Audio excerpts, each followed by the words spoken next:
Good morning, ladies and gentlemen. I'm from Hindalco, and we are into the business of commodity. Commodity means we produce aluminium, copper, gold, silver. Uh, so, commodity being the and yeah. So, when you are in commodity, what happens is 90% of the top line is driven by either commodity price or exchange rate.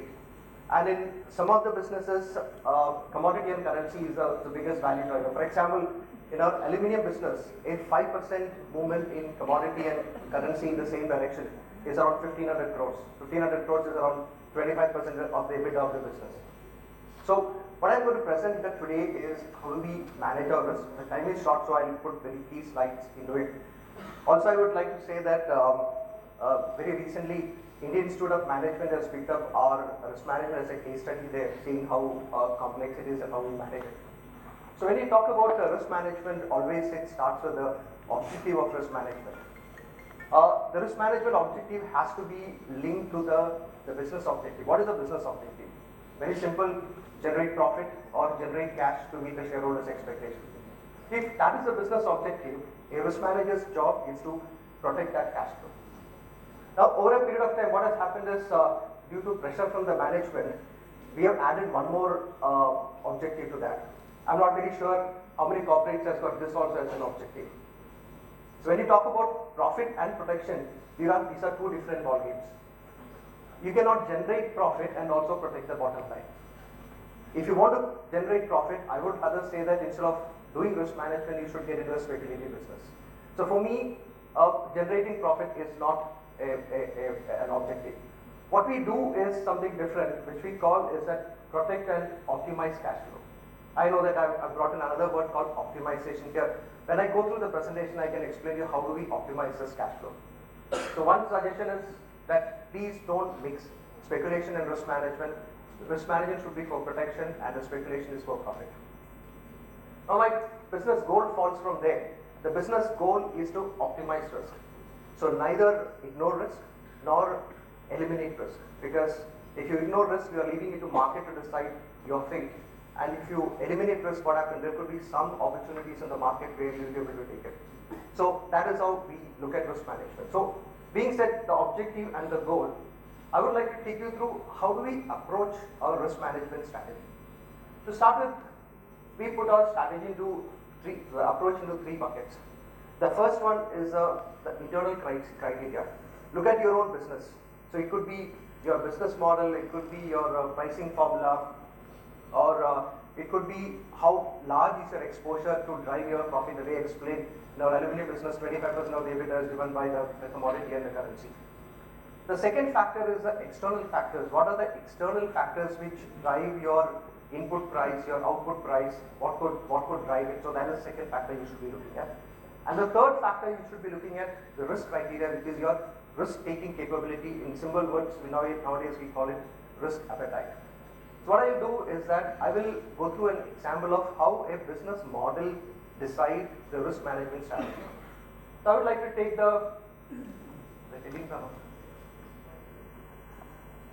I would like to take my own industry as an example. We are in the base metal industry. The base metal industry, we have got 4 stages.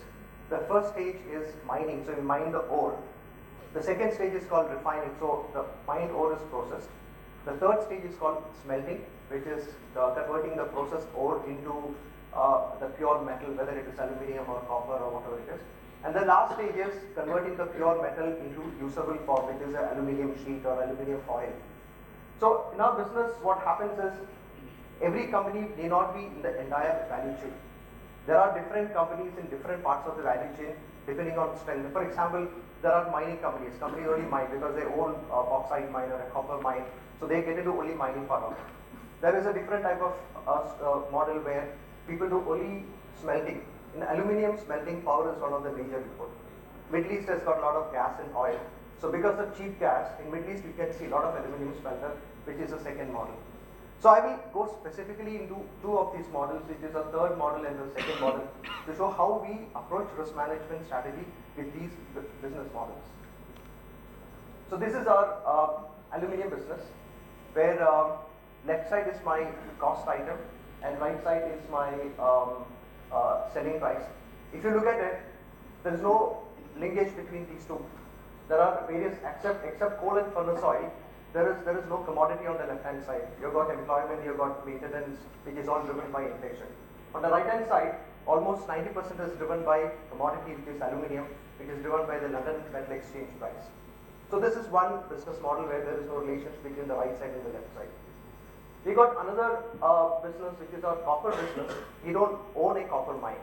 So what we do is that we import processed ore from various countries and we convert that into copper, pure copper in India.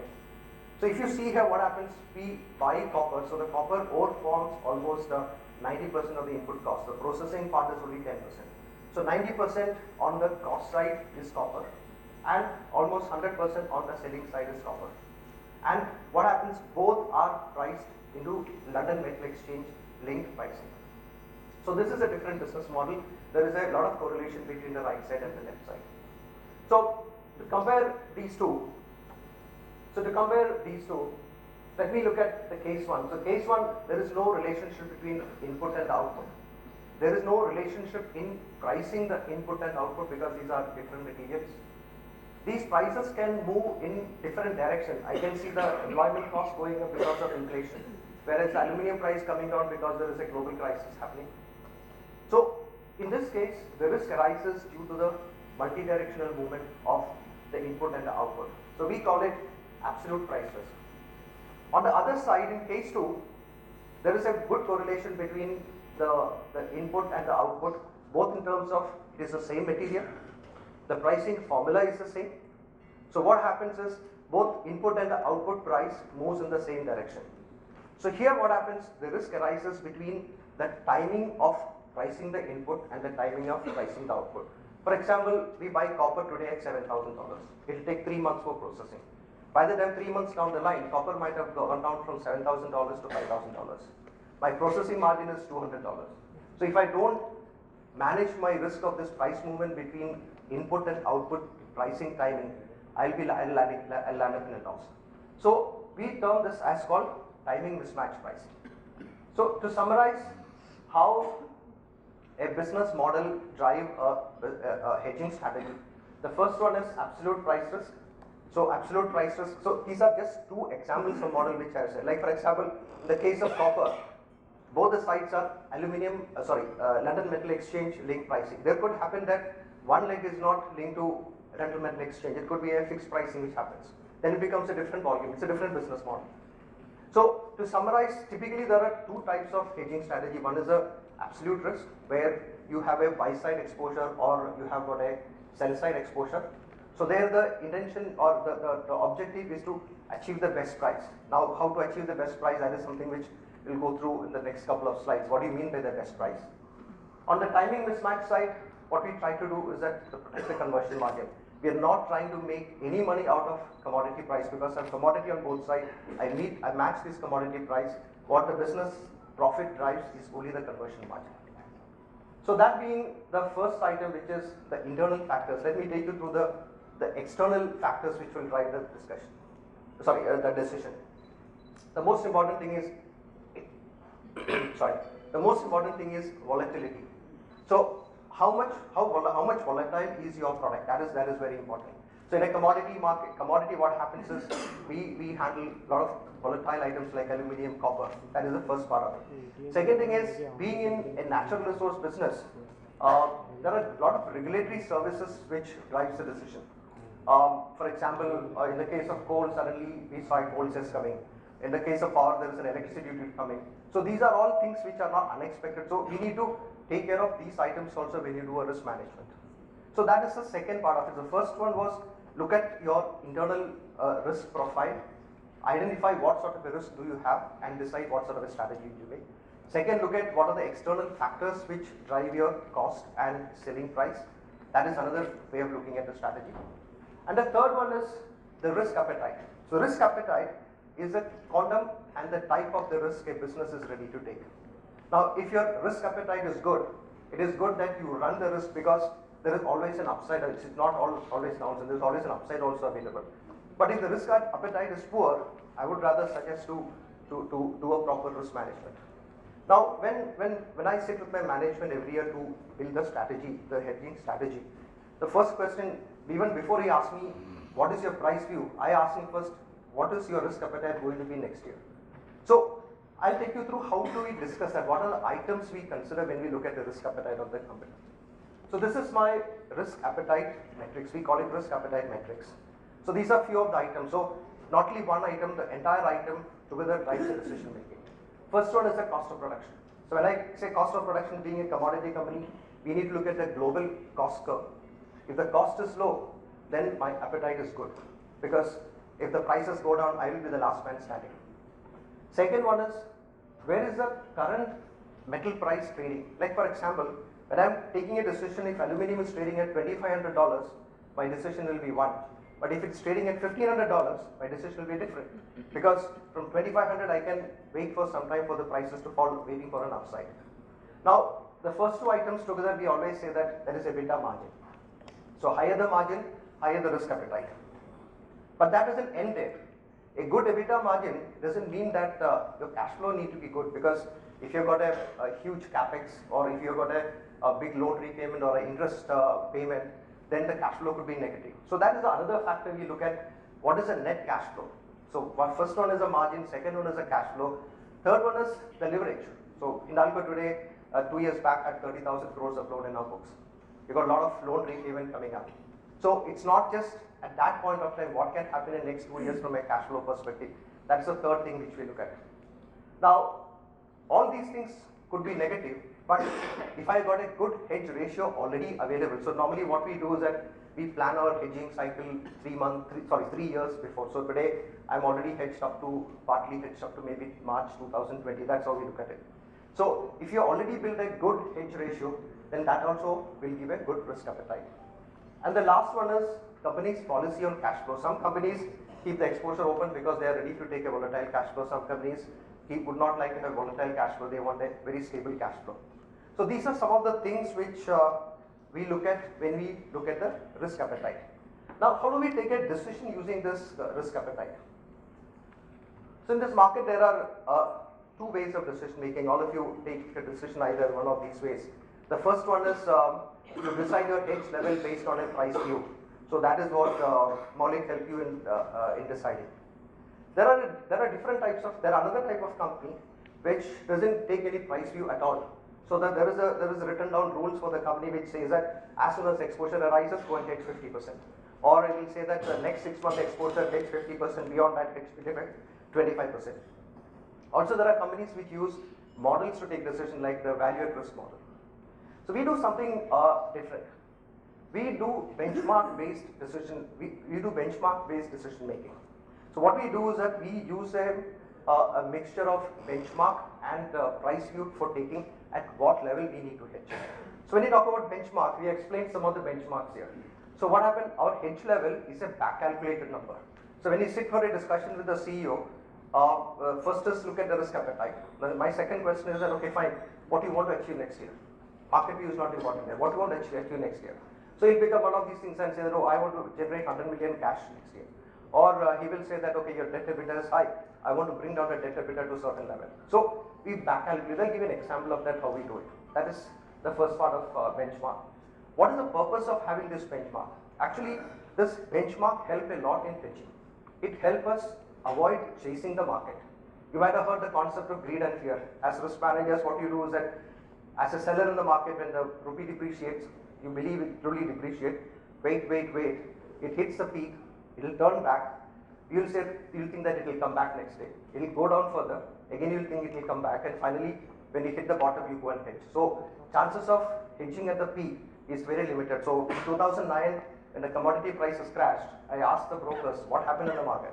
They said sellers sold at the bottom and the buyers bought at the peak. That's what exactly happened. So this sort of a benchmark-based decision making will help you to hedge at various levels, which this is from my experience I'm talking about. And we have also defined what is a benchmark. Any level cannot be a benchmark. We have defined benchmark is a level which should provide, full thing has not come there, which should provide comfort to the organization. So what is that comfort level is something which your CEO, CFO and the risk manager together decides. Also, the hedges can fail. If the hedges fail, it should not hurt the organization badly. So we call it provide comfort. If fails, should not organization badly. That is the concept which has come. Then from there we discuss. And the last benefit of this is, when you decide these levels, your CEO and the CFO is a part of that. So if you go wrong, they will not come and blame you later. So keep that in mind. It's a good approach in terms of saving your backside. So to give you an example of how does this work. For example, our company, we had a debt EBITDA of 6 times 2 years back. So for a commodity company, typically what, as a financial policy, 3 times debt to EBITDA is a good ratio. So what we did was, when we made the hedging strategy, we took debt to EBITDA as a benchmark for deciding at what level we need to hedge. So this is an example where we drew down, okay, this is how we calculate or what level we need to hedge. So our target was in 4 years time, from 6 times we should bring it down to 3 times debt to EBITDA. That is the first thing we decided. We know what is the debt in our books. So you derive what is the EBITDA required. We also know what could be the cost of production for next 3-4 years. So from there you derive what is the selling price required to meet that EBITDA. So from that selling price, you derive what is the commodity price and what is exchange rate required to meet that debt to EBITDA ratio going forward. So this is a Bible for the risk manager. Market view definitely is one, but then the target of the risk manager is to reach a debt to EBITDA of 3 times in the next 4 year time. So it could be done through hedging, or it can be even done keeping the exposure open if the view that prices are going to go up. But I got to keep one thing in mind. When you determine a benchmark, please ensure that it is realistic. Now, if my calculation shows that I want 80 rupee to a dollar for meeting the benchmark, then it's not a realistic target. So first thing is, keep in mind that the target has to be realistic when you decide this. So how do we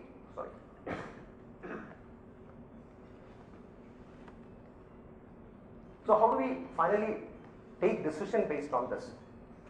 So our hedges, as I explained to you, we start even 4 years before the target period itself, what should we be doing for next 3 years sort of thing. That is basically because our risk appetite was very poor. The risk appetite is good, we would not have taken a very long view on commodity and currency prices. So what we do is that we do our hedges in 3 levels. The first level is called the core hedges. So core hedge is created to create a comfort. So we start looking at 36 months before. And if you see, the most important thing is, see what weightage we give for the benchmark and the market view. So when the hedge ratios start picking up, that is where the benchmark the weightage move from a benchmark to a price view. So the first 10%, I may be hedging 36 months before the target period. I don't think we can take a market view 36. If somebody says that he can take a market view, I'll be very happy to listen to them. So what we do is that instead of taking a market view, you give more weightage for the benchmark. And being a seller in the market with the rupee premium, it will help me a lot also. So that is how we use benchmark and price view for decision making. So I go back to my objective, where I said that our objective is to protect and optimize cash flow. So the core hedges are used for protection, where I give more weightage to benchmark.